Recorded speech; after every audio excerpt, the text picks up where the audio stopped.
Okay guys, this is a quick video on clicks and click-through rate percentage. So I am logged into Amazon and I'm searching for grill brush, and as you look down over here, you're going to notice the Amazon sponsored products. If I were to click on this listing, which I'm not going to do to save them money on ad spend, then their campaign would register a click, okay? Now that's pretty simple and straightforward. What's more important is the click-through rate percentage. The click-through rate percentage is a measurement of the total impressions and the number of clicks. So let's say I have 100 impressions and I get 1 click. That would mean that I would have a 1% click-through rate percentage, which actually on Amazon is pretty high. We tend to target a click-through rate percentage of between 0.4 and 0.8, with anything above 0.8 being really, really good. Now it's important to note that the CTR percentage is a really good indicator of how relevant your product is to the keyword that you're targeting. So let's say I'm selling a grill mat and I targeted grill brush. Well, that's not really the same thing. So my click-through rate percentage is potentially going to be a lot lower because people are looking for a grill brush, not a grill mat. So not as many people might click on it, even though I may get a lot of impressions. But if I'm selling a grill brush and the search term is grill brush, you would expect that the click-through rate percentage would be much, much higher. So it's important to note that this is a really good indicator of relevancy.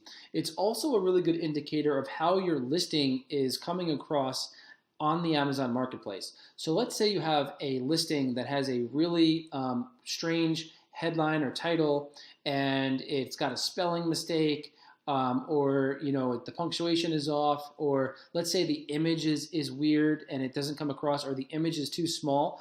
All of these things could impact your click-through rate percentage.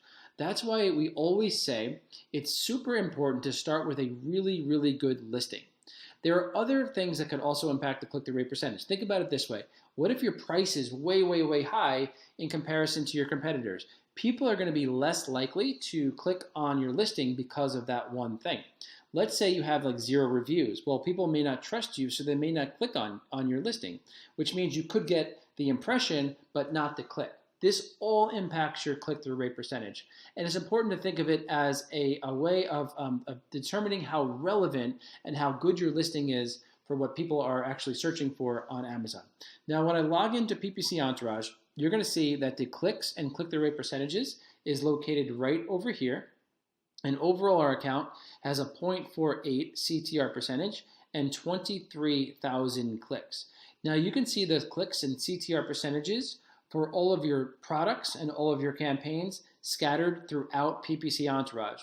Also, there's a way to optimize based on CTR percentage, because CTR percentage is an indicator of relevancy. And we want to make sure that some of our more profitable campaigns are super relevant in Amazon's eyes.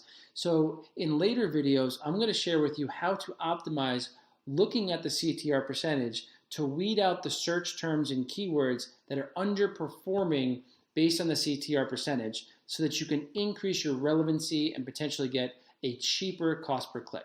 Now, I know I just went over a lot there, but what you need to know for this video is that clicks, very simple and straightforward. It's basically when somebody clicks on your site, it gets registered. But the CTR percentage is very, very, very telling. It tells us how relevant our ads are, how relevant our search terms are, and how good our listing looks in the general marketplace. If nobody's clicking on it, there's a reason, and that warrants further.